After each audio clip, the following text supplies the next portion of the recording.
All right. Good morning, good afternoon, good evening, wherever you are located. Welcome all incoming September 2023 GEOP ICL students to our pre-new student orientation or pre-NSO webinar.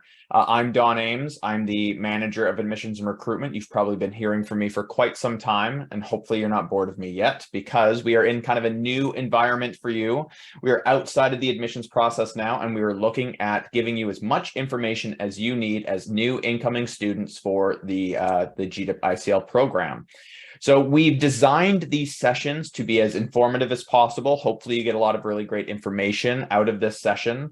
We'll also be sending a lot of information afterwards to support any of the learnings that you experienced here today. We'll send the PowerPoint in PDF format. We'll also be sending you a page of really important links that you should hold on to. So watch for that later. But right for now, let's go ahead and begin today's pre-NSO session. All right, we're going to begin with our land acknowledgement as we do for all of our meetings. Then we're going to do some introductions of the GDIP ICL program staff who are here today. And then we're specifically going to go into information about your first term. So we're going to talk about what to do now as you wait for September to begin. We're going to talk about course selection and SOLAS, as of course we are all focused on that. We're going to talk about textbooks and tuition, technology, program plans, and then we're going to talk about QSAS and accommodations for any students who require that.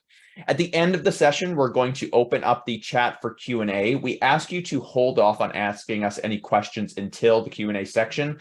A lot of the materials or a lot of the questions that you may have will hopefully be covered in this presentation. So just hold off on that point, but we'll be happy to answer questions during the Q&A section later on in this session. All right, let's go ahead and begin with our acknowledgement of territory. So Queen's University is situated on traditional unceded Anishinaabe and Haudenosaunee territory. Queen's University has put a great emphasis on indigeneity at Queen's and making sure that we all focus on our Indigenous partners, the Indigenous populations of Canada, and the atrocities that they have suffered and are still suffering all the way up until this day. We do this land acknowledgement to make sure that we always acknowledge where we are physically located. We encourage all of you to do the same. And if you want to learn more about indigeneity at Queen's, we encourage you to look at sites such as the Four Directions Immigration or Indigenous Student Center or the Office of Indigenous Initiatives. Forgot that I don't have the closed captioning on, so I'm going to put that on now. So this is us for today's session. So as I've already mentioned, I'm Don Ames, Manager of Admissions and Recruitment. I'm joined here by Jan Edward, the Manager of Academic Operations and Administration. And then Jolene McLean is also here, Program Coordinator, and Megan Gibson, Program Assistant, is here today. The majority of speaking will be done by Jan and myself. Jolene's going to jump in with a few slides, and then Megan is here to provide responses to your questions in the chat once we get to the Q&A section. But before we begin, we're going to get you into the tutorial spirit. The way that you need to change your Zoom name for tutorials is that you put your first name and your pronouns within your name, similar to what I have done. A lot of individuals have already done this in the meeting. Go ahead and change your name so that when it comes to tutorials in the program, you're marked as attending because that's how you are reviewed. If you don't change your name correctly, you might not be marked as present in your tutorial, and that would be detrimental to your study. So make sure you change your name, include your pronouns just for ease of communication with your instructor and your fellow classmates. All right, so Jolene and I are going to kick off with some review of what you should be focusing on right now prior to the start of courses, and that's the official document requirements. You all have received many emails from us and many notifications about the official document requirements by the School of Graduate Studies and Postdoctoral Affairs Office. They require official transcripts from all students incoming into the program prior to the start of term. We've set a deadline of August 15th just for ease of them processing your transcripts, removing any holds that are currently on your SOLAS account so that we're able to get you into your tutorials. If you haven't already submitted official documents, either through the application process or since you've received an offer of admission, please do so right now. Look into your SOLAS account to see if there's a hold. If there is, make sure you clear that with SGSPA. If you have already submitted your official documents and you log into Solus and you don't see an academic hold or a registration hold, you're fine. You don't need to resend documents.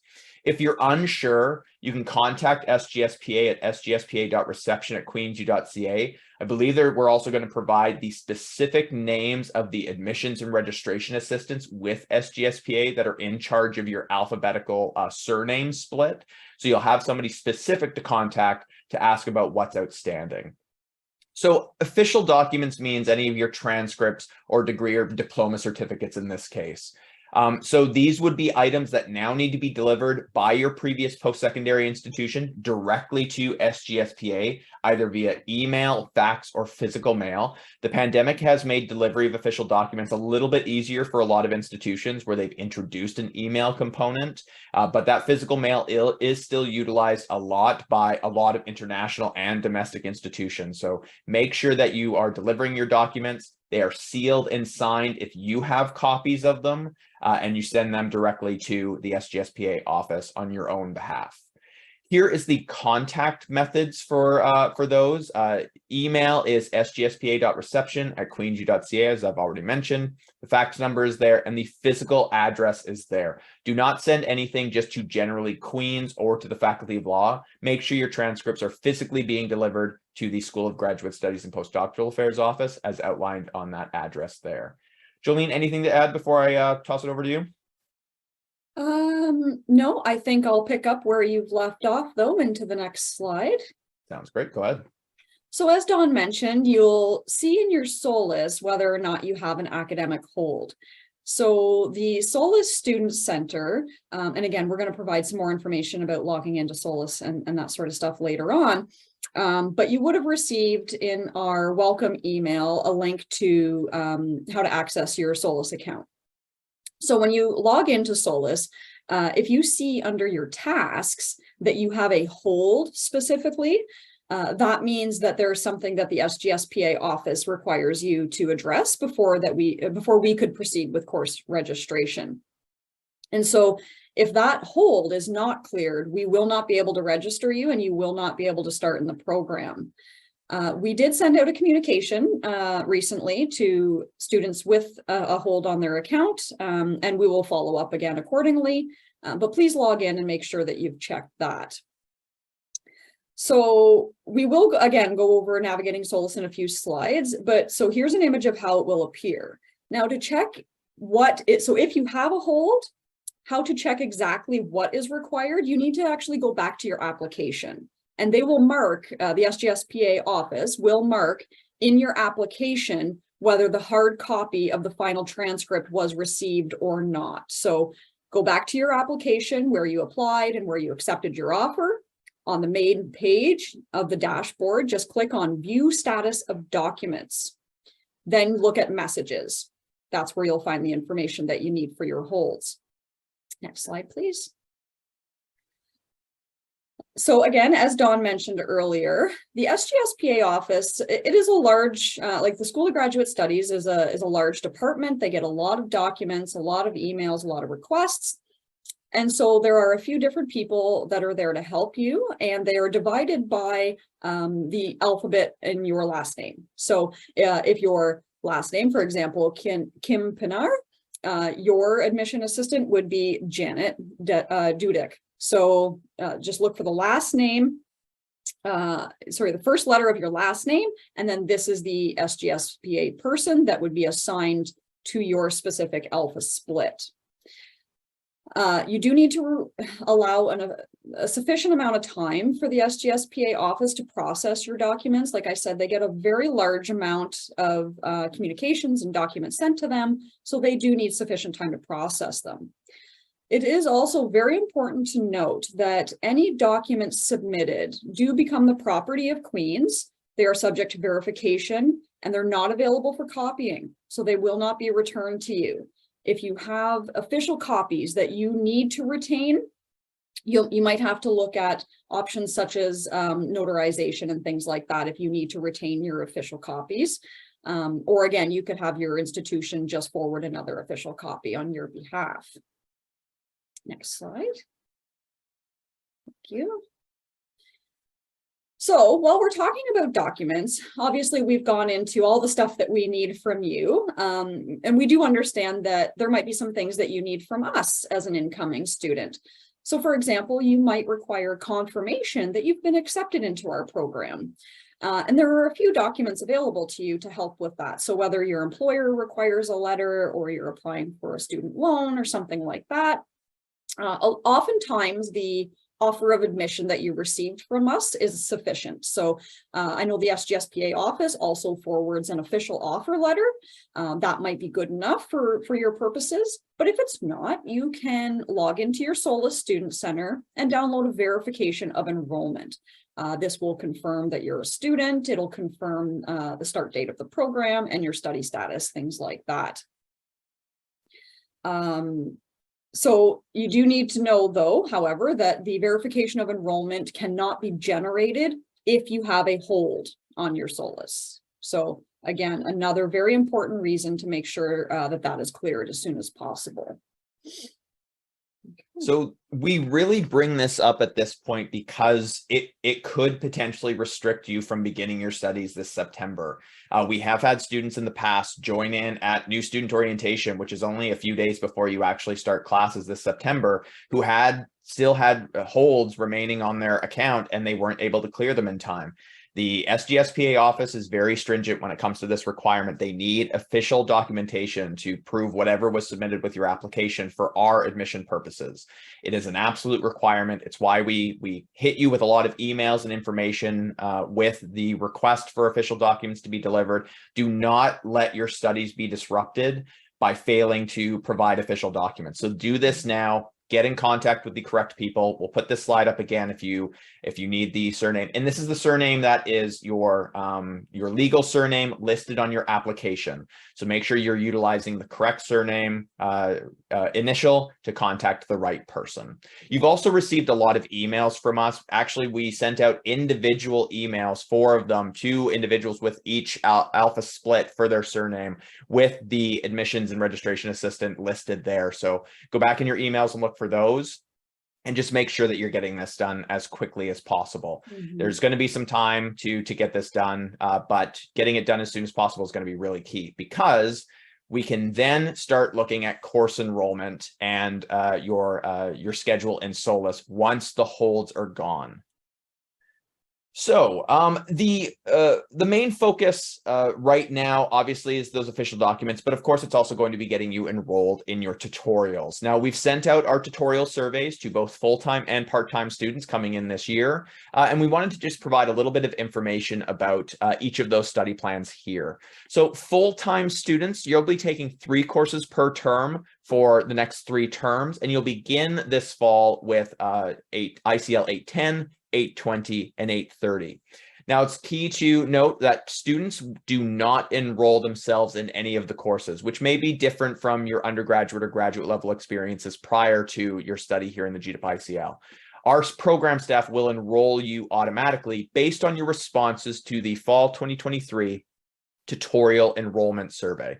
We have a lot of responses to that survey already. If you haven't responded to the survey, please do so. You're required to submit your surveys by the end of day August 4th, which is this coming Friday. Please make sure you get your tutorial submissions in. If you've already done it, don't do it again. We will review your first submission. Tutorial selections are done on a first come, first served basis. So the earlier you would have completed that tutorial enrollment survey, the more likely it is that you'll get your preferred tutorial dates and times, but there is no guarantee for enrollment. For ICL 810, tutorials this fall will be either on Thursdays between 6 to 8 p.m. Eastern Standard Time or on Sundays 11 to 1 p.m. Eastern Standard Time. And there is a mandatory tutorial for all students on Tuesdays between 7 and 8 p.m. Eastern Standard Time. So there are 3 hours of tutorials for ICL 810 for the first 6 weeks. ICL 820, you'll do tutorials between 6 to 8 p.m. on Thursdays Eastern Standard Time or Sundays 11 to 1 p.m. Eastern Standard Time. And then ICL 830, it's Wednesdays between 6 and 8 p.m. Eastern Standard Time and Saturday 11 to 1 Eastern Standard Time. Again, make sure that you convert all of your times wherever you are doing this program to Eastern Standard Time so that you are ready to go for all of your tutorials. Jolene?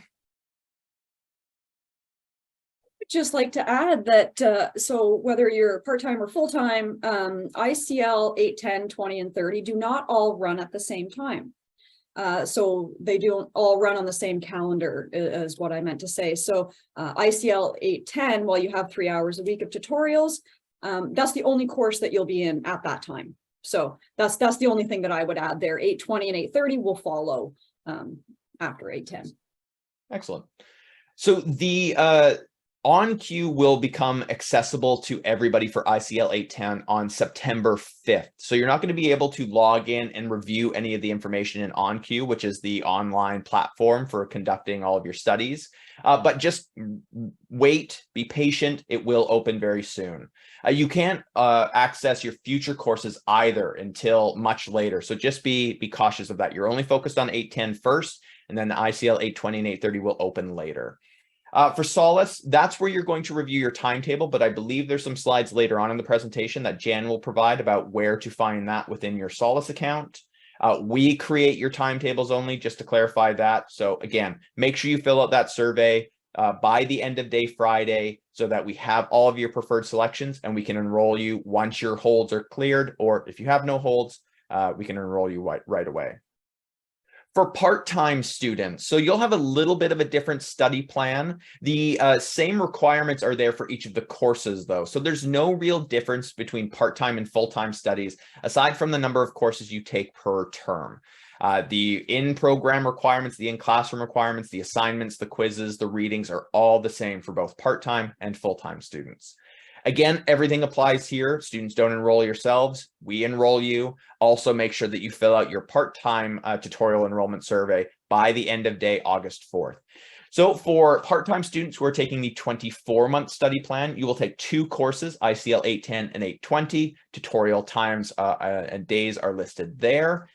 For a 36-month plan, you'll only be taking ICL 810 for the first term, and you'll be taking 1 course per term for 9 consecutive terms. A little bit of a longer plan, but you only have the 1 course to focus on.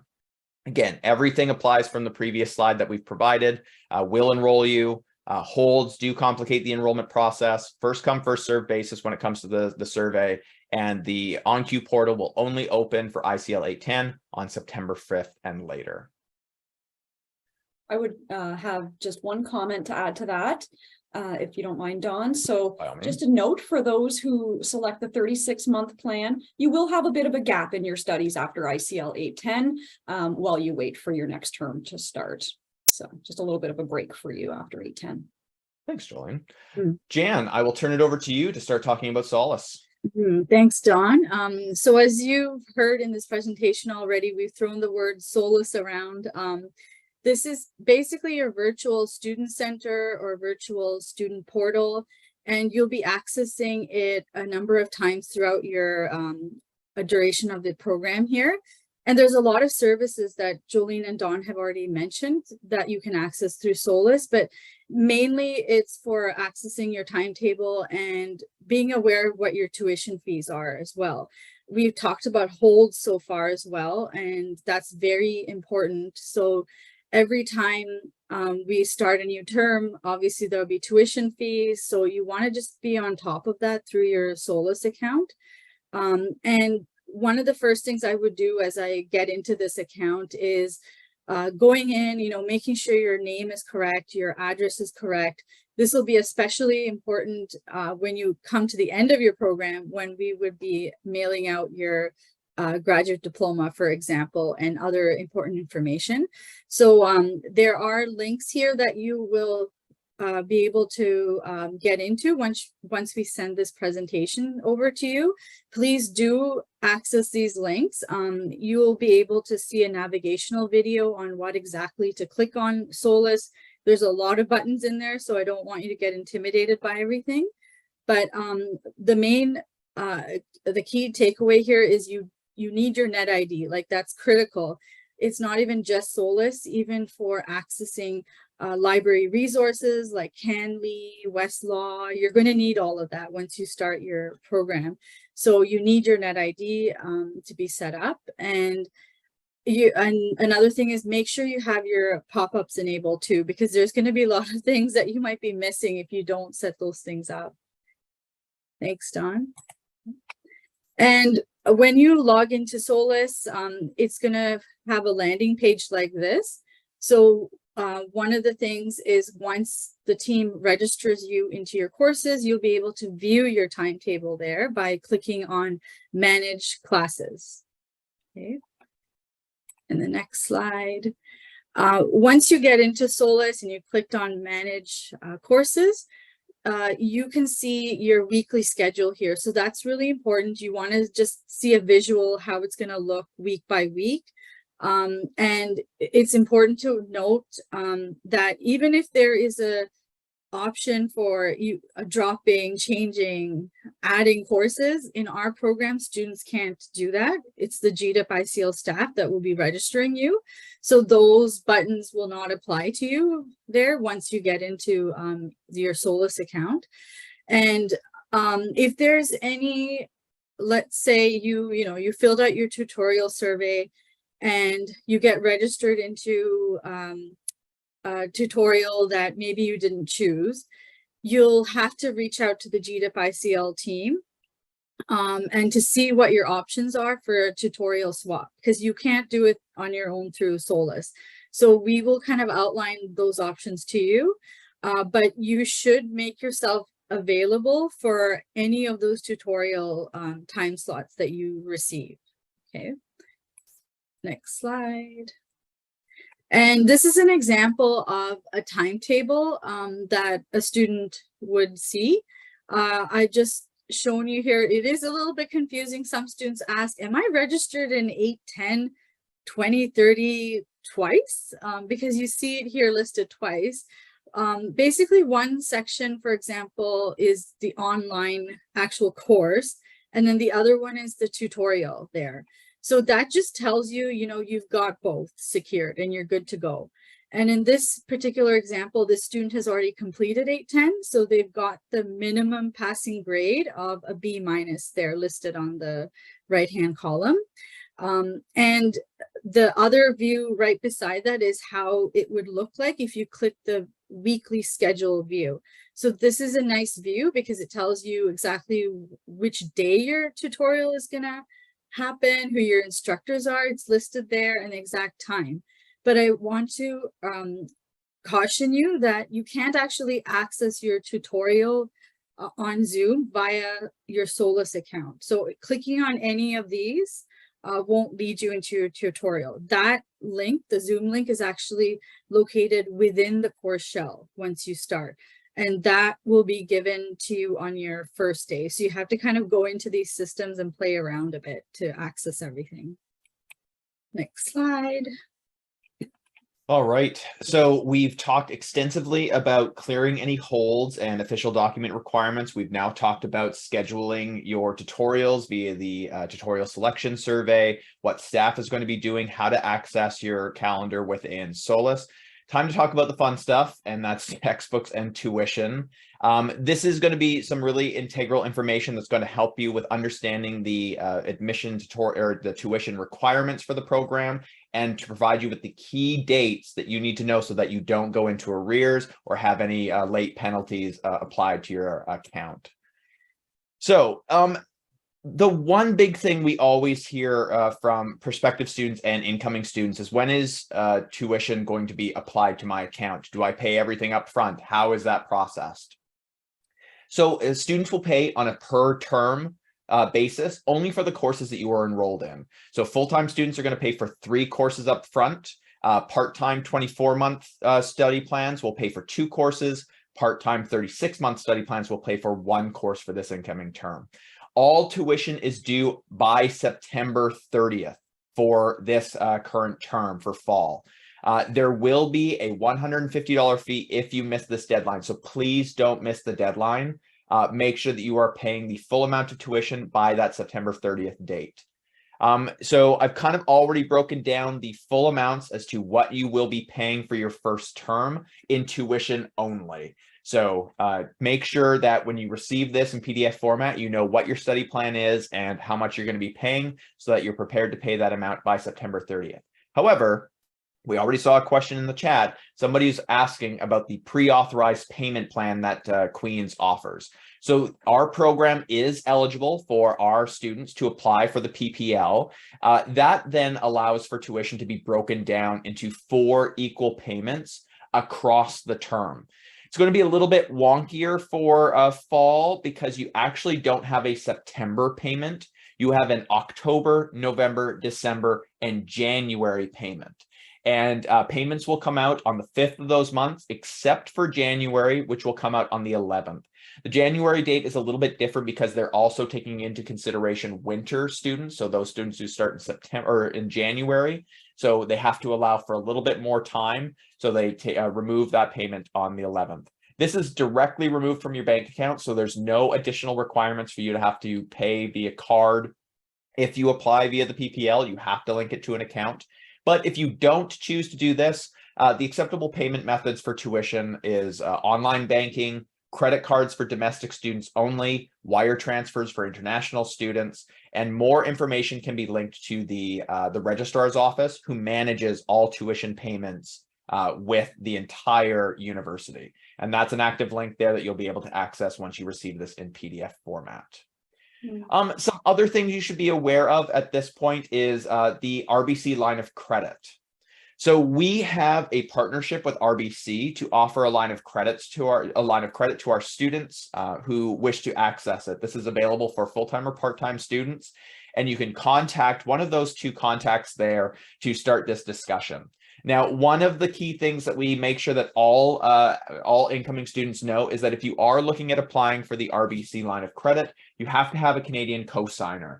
In the past, we've said it's a great asset. We're now telling students to make sure you have a cosigner, just because it is really integral for individuals to have all of this lined up and to have that support to gain access to this line of credit. If you want more information about this, please visit our tuition and financing page at immigrationdiploma.ca, and you'll find a little one-pager there with all the key facts about the line of credit. I will now pass it over to Jan to talk about the textbooks component. Thanks, Don. So eMIND is our official publisher. Please don't seek out any other sources for your textbooks. And this is vital to know because when we receive updates to our textbooks, you want to make sure you get the latest version. So there will be a new change for fall 2023. So I'm discouraging you from purchasing any used textbooks because there will be updates. So I want everyone to have the latest update of 810. The textbook for that. And there will be certain courses too that don't have textbooks. So for example, 820 and also 890 way at the end, you won't be actually purchasing textbooks through eMIND for these courses. And keep in mind that eMIND offers a variety of versions of textbooks, so you can choose what works for you. If you are a student with a disability, for example, you can reach out to eMIND and see what options you might have there. But the key takeaway here is don't buy more than one version of the same textbook. So just choose what works for you. And the costs do vary for this. So we want to direct you all to the eMIND website there. And it's important for you to know as well that don't buy textbooks way out in advance. Like when you access this website, you'll see textbooks for your whole program basically, but don't buy everything in advance, because again, if there's any updates that the publisher will make, you want to get the latest version and not have the old one kind of, sitting there, right? And I would say too that some of the students who've tried to order textbooks, you might see a message on their website saying that the textbooks will be available in August. So please be patient. Just eMIND is working again on the latest updates for you. So that will be, they will remove that hold from their account and you'll be able to order. And if you're living within Canada too, if you select eMIND Plus, you'll be able to benefit from free shipping there. So if you have any sort of questions, I would contact orders@emin.ca for all of your inquiries. Make sure you give them detailed information, even your student number when you're starting the new term, and you'll be able to contact them there. Excellent. Thank you. One final point on textbooks and tuition before we go. We had a question in regards to bursary decisions. Bursary decisions have been made by the Student Awards Office. This is a process that's outside of any of the GDIP program staff. We don't manage this, so anybody who applied for a bursary, all of those decisions have now been made and sent out. They were sent out at the time of we were making offers, so no further decisions are being made, and we have no information to provide in regards to bursaries. All right, let's quickly touch on the technology and study plans component of this presentation. So you're starting to now look at what you need to focus on when it comes to the technology side of things and your study plan as you get into the program. Jolene, I will pass it over to you to talk about emails. Thanks, Don. So by now, you should all have access to your Queen's Outlook email account. It's going to be your net ID at queensu.ca. Make sure, if you haven't already done so, that you have activated your net ID. I'm fairly certain almost all of you have, and activate your Queen's email.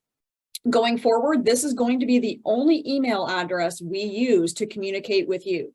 So please check it often. As an online program, we do use communication electronically. Like that's how we communicate. So please make sure you're keeping an eye on your emails.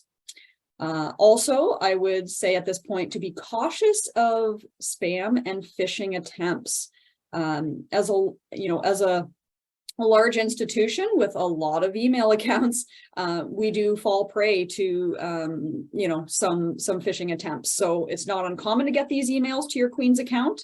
If you're unsure, please check with IT before clicking on any links. They don't mind you checking. Next slide, please. So if you're wondering where to find your Queen's email, where to find your Solus, Outlook, all of these things that we've been talking about throughout this presentation. So there are a few very important applications that you're going to use very often. You might want to bookmark some of these pages, but you can also access them very quickly by going to any Queen's homepage and clicking on the search and sign in button at the very top right of the page. You'll see here your My Queen's U, which is where you're going to get your Solus, your Office 365. So as a Queen's student, obviously you're going to get access to some software that you can use, such as Excel and OneNote, all those sorts of things.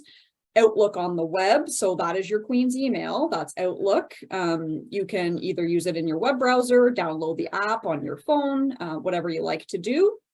And then OnQ, of course, which is your learning platform. So make sure that you familiarize yourself with these pages, with these sites. You've logged in, you've made sure you have access to everything. And if you have any issues, we're going to give you some information about how to get those resolved. Next slide, please.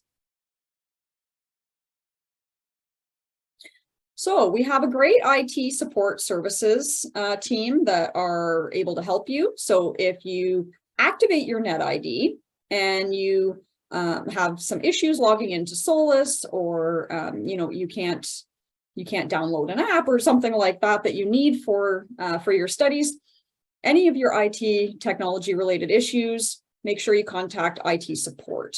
They're available for long periods of time. So they're open from 8 a.m. to 9 p.m. Eastern time every day. They have a telephone number. They have an online help form that you can submit.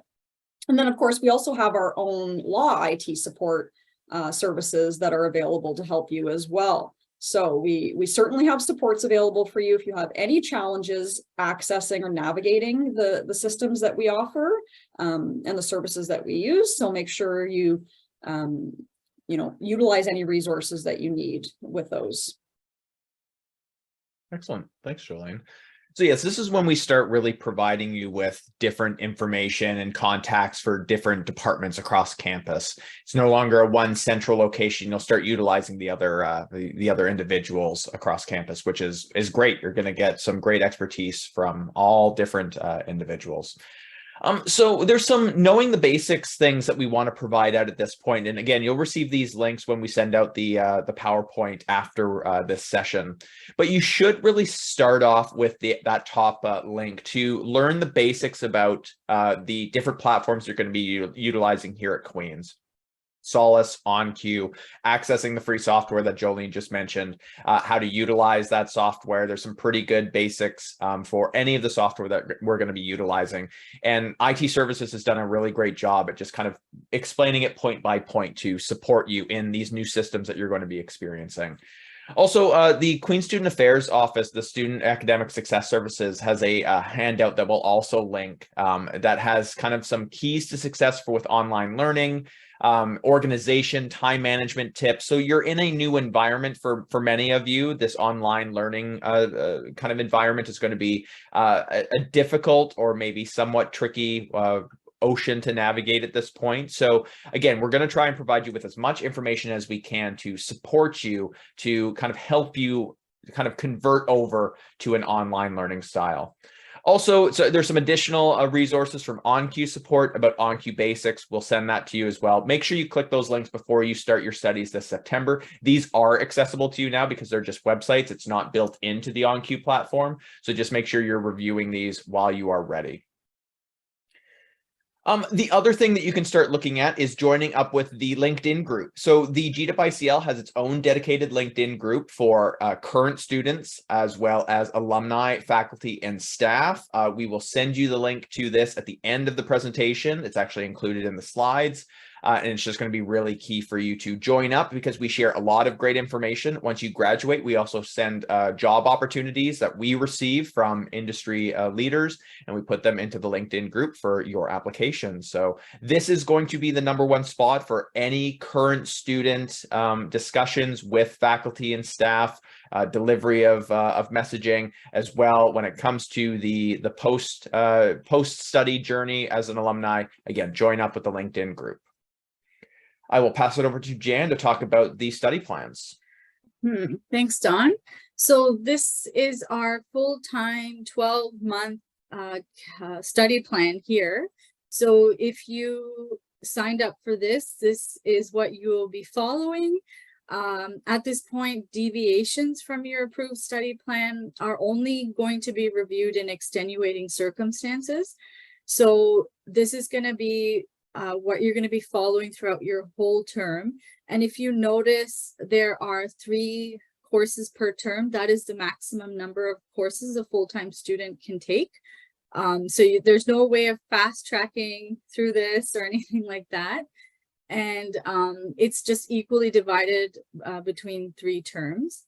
And for the next slide, we'll be showing you the part-time study plans next. So this one is the 24-month plan, and the next one will be the 36-month plan.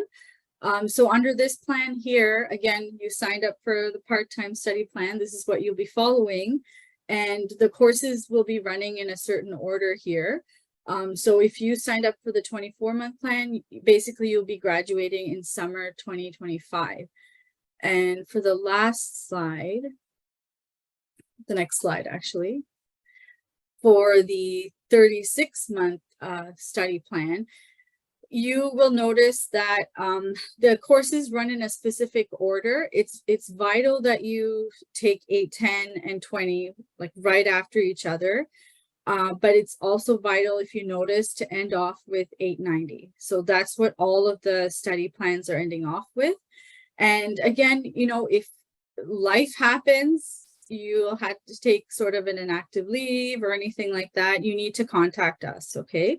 And we will have to work out a study plan for you based on, you know, how much time that you might need off from the program.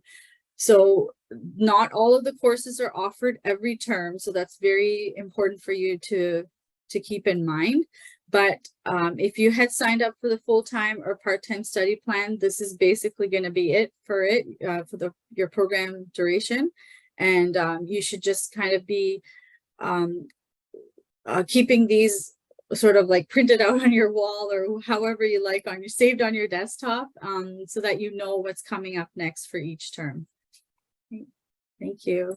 When we sent out the tutorial surveys, we included in that email as attachments pictures of those study plans based on full-time or part-time studies. So make sure you hold on to those documents.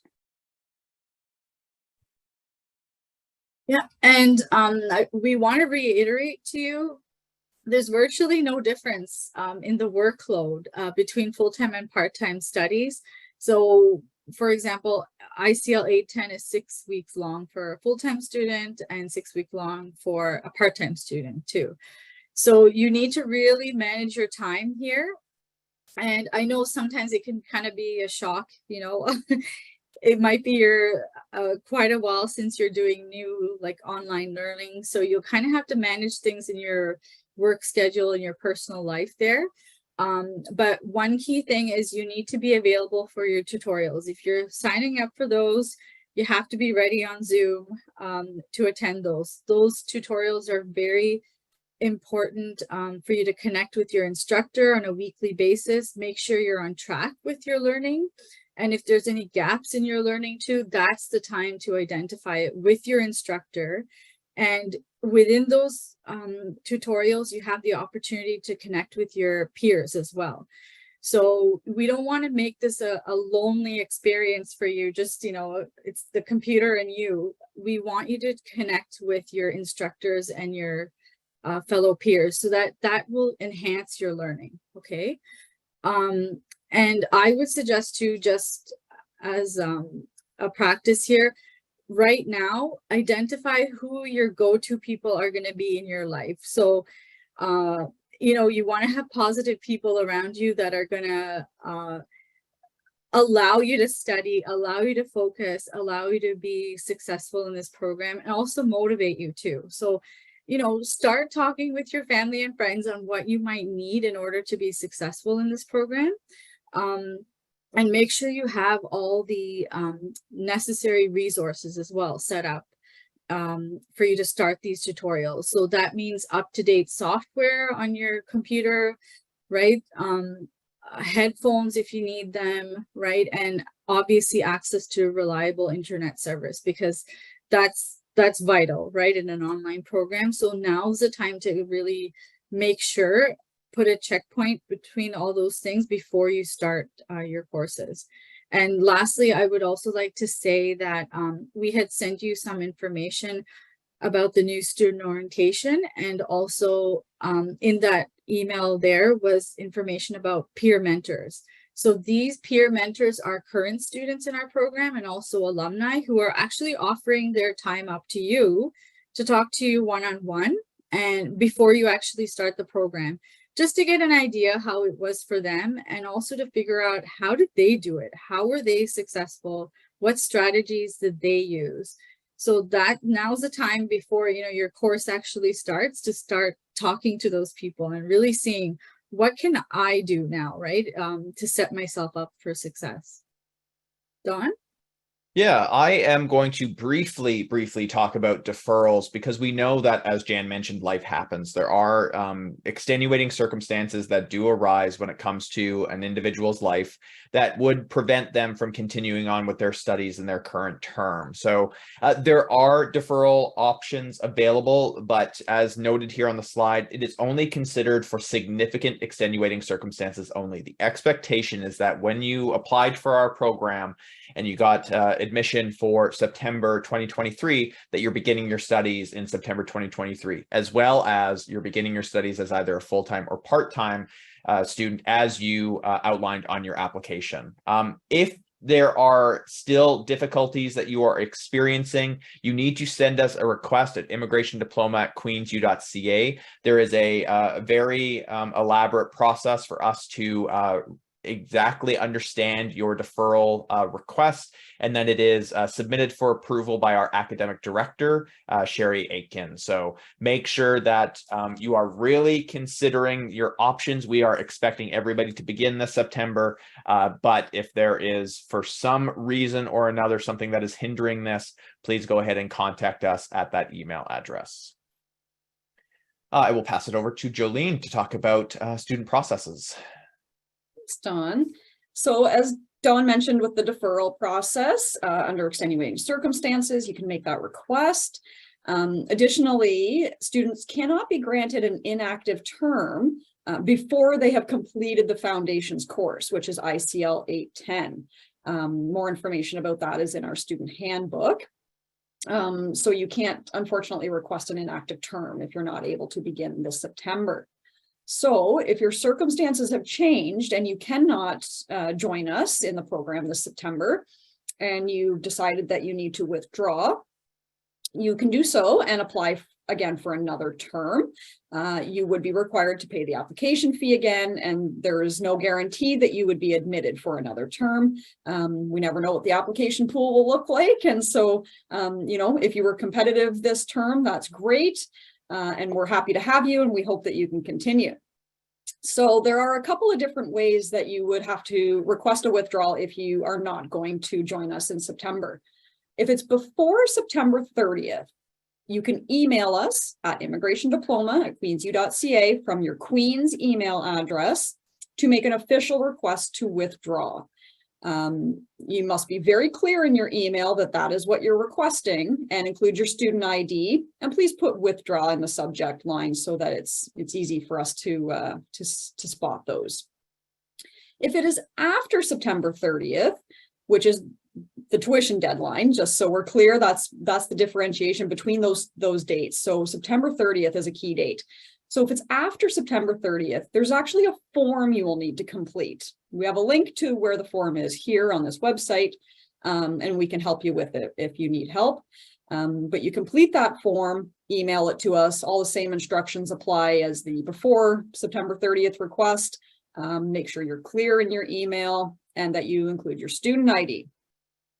And so, as I've mentioned, September 30th is the tuition date. So anything that is received after September 30th, you are subject to tuition or fees.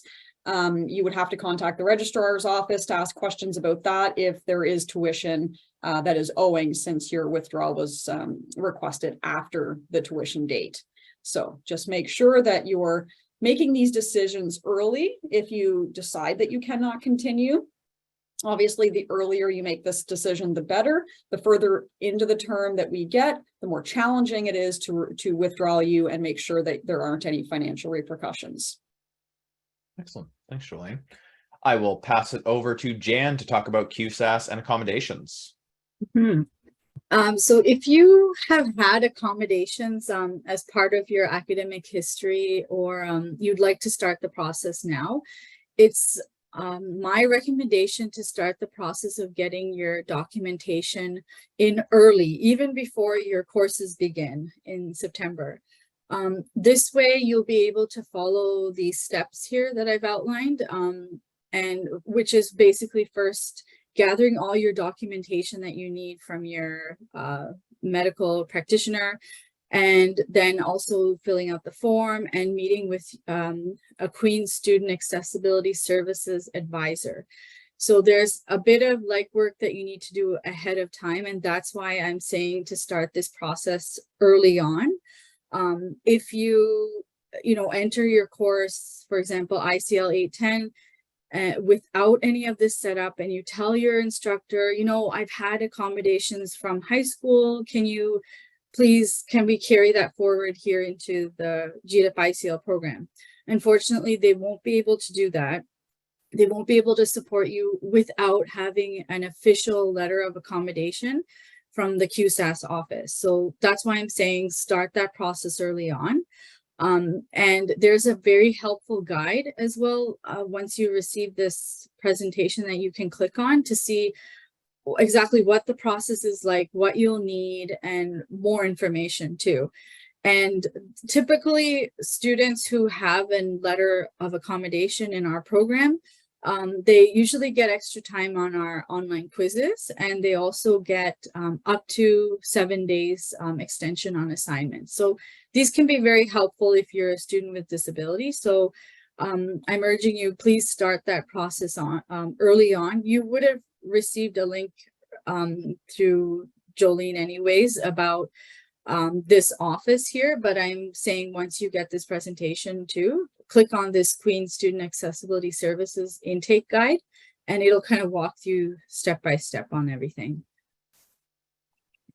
And along with this, whether you're a student with disability or not, we want to make sure everybody is successful in this program. So you might need a couple of accommodations throughout your program duration here. I know everyone's kind of like gung-ho and starting, and you're going to say, nothing's going to stop me. I'm going to be successful. You never know, right? What life is going to throw out at you. So if the moment you notice you're slipping, right, whether it's academically or you need some sort of, something's happening in the background of your personal life, I urge you, please reach out to your instructor and the GDIP ICL team early on. These courses are, they run so fast, they're done by the time you start them. So we want to have that time to support you, right? If anything does go wrong. So keep that communication line open between your instructor and the program. And that's just letting us know what you might need. Be vocal. I'm telling you, don't be shy. Be vocal about what you need to be successful in this course. Don't come at the end of the course saying, I need this, I needed that. We won't be able to support you there. So especially for ICL 810 being your first course, which is a prerequisite course, it's vital that you stay on track. There are no options to extend or like defer ICL 810 while taking other ICL 8 courses.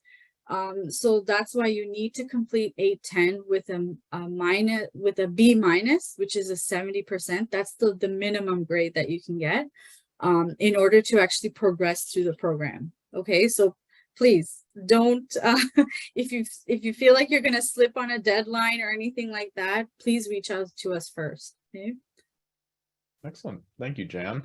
We have reached our Q&A now. So we are opening up the chat for any questions that you may have, but we do have some frequently asked questions that we want to cover first here. Jolene, do you want to cover the first two? Oh, Jolene, you're muted. It's not a Zoom call unless somebody is muted still. Sorry, I was just answering a question in the chat. So yes, there's definitely been a lot of questions about the PPL in the chat, I've noticed. So can I pay my tuition installments? Yes, absolutely you can. Once we have registered you in your courses for the fall term, you will have a tuition amount applied to your SOLAS account.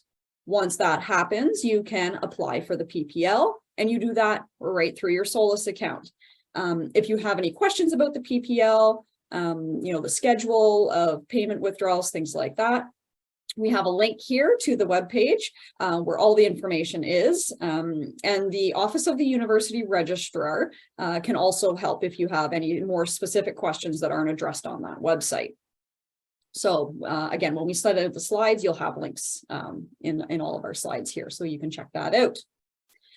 The next question, and again, this is another one that's very common that we see. So, you know, we talk about SOLAS, we talk about OnCue, and what's the difference? You're going to use both of them, and you're going to use both of them probably, you know, at different stages. So SOLAS is, think of it as administrative. So it's where you're going to access your tuition. You're going to make sure all your information is up to date. So academics, financials, contact, and admission. That's basically SOLAS, right? So, you know, your grades will be posted to SOLAS for you, like your official grades. Once they're ready for your transcript, they go into SOLAS, all that kind of stuff. OnCue is something you're going to use a lot more frequently than Solus. So with OnCue, you're going to access your course content, such as the videos, your group work, shared files, things like that. You're going to communicate directly with your professors and your classmates. You're going to use OnCue to collaborate and present your assignment materials, submit assignments, quizzes, any other material for evaluations. And the individual assignment grades and assignment feedback will be posted to your OnCue. So that's the difference between the two. In plain terms, OnCue is educational and Solus is administrative. All right. Next slide is for Jan. Jan, do you want to review these 3 questions? Yeah, so a very common question is, why can't I access 820 and 830 now itself on OnCue? I mentioned earlier that ICL 810 is a prerequisite course to all the other ICL courses. So you will need to pass that course first before you can actually see 820 and 30 reflected on OnCue. These courses have a start and end date too. So once the GDIP ICL team registers you into your courses, you'll be able to see the ICL 810 icon on your OnCue platform. And then later on in October, that's when you'll be able to see 820 and 30 if you're a full-time student there. If you're a part-time student, you won't see 830 there for the first half of the term. So you need to kind of, have OnCue open, saved on your desktop, whatever browser, and have that accessible to you, okay? The next question is, what happens if I miss a tutorial? So earlier I said these tutorials are mandatory, but yes, life happens. So if you have to miss 1 or 2 tutorials, it's not a big deal. You'll basically have to view the tutorial recording after it's been posted on OnCue, and then you'll have to write a written assignment. It's usually about a 250-word paper for that. But it is mandatory that you attend, but also mandatory that if you do miss 1 or 2, that you do this written assignment, because all of it adds to your engagement mark that we have in the program. So it's vital for you to attend. And then next question is, are all the tutorials the same length? So no, ICL 810 and all the way for 890, your last course, they have 2 mandatory tutorials totaling 3 hours per week. So these are the only sort of unique courses in our program. The rest of the courses have either one weekday or weekend tutorial, which is only 2 hours per week. So please do keep that in mind. All right. I've got the final slide here. So a frequently asked question we receive is, what's the difference between full-time and part-time studies? If I'm part-time, can I decide what to submit and when? So as we've kind of mentioned already in the session, there's no difference in the coursework between full-time and part-time students. The only difference between these 2 types of students is the number of courses that you take per year. So as we've already outlined with the study plans, full-time students are taking 3 courses per term. Part-time students will take either 1 or 2 courses, depending if they are of the 36-month or the 24-month study plan options. Both students will provide the same amount of coursework, the same readings, the same tests within the course. So again, prepare yourself for your studies. The program's intensive, but it's really rewarding at the end, and everybody completes the exact same materials in each course. The final question we get at this point is, what happens if I don't pass ICL 810? We understand that this happens. Life happens, circumstances occur. You may not be successful in receiving that B- requirement for the first course. If that is the case, because ICL 810 is integral and a prerequisite for all of the future courses in our program, you're going to have to stop your studies, and you will be enrolled in the next term, January 2024. And you'll have to take the course again at that point. You'll have to pay the tuition from the failed course. Unfortunately, you'll have to pay it again when you come back, but that is how that process works. And again, Jan has already outlined, if there were circumstances that caused you to fail ICL 810, work with the GDIP program staff as well as QSAFs to support you in trying to determine how to make your next time through ICL 810 a success. All right, so as we continue to take questions in the chat here, we obviously want to provide out some next steps. So what we are encouraging you to do is to go back and review all of the emails sent to your Queen's email address and also to your personal address. Now, while we are switching everything over to your Queen's email address, review everything that there is in there. In the offer letter for full-time students, there was a survey that you needed to fill out. Make sure you fill that out. Obviously, the tutorial enrollment surveys, we need you to fill that out before the end of this week. There is information on new student orientation. A lot of people are asking about the dates for that. Jan has already sent out that information to everybody, and just review everything that you've received from us. If you need to connect with us, go ahead and do so, and we will resend as necessary. As I've already mentioned, if you haven't already, complete the tutorial selection survey. Make sure you are focused right now on getting your official documents sent in to SGSPA. You can monitor the holds in your Solus account, and you can check what is still outstanding via your application within the SGSPA application system. So log into there, review the notes, and see what's still outstanding.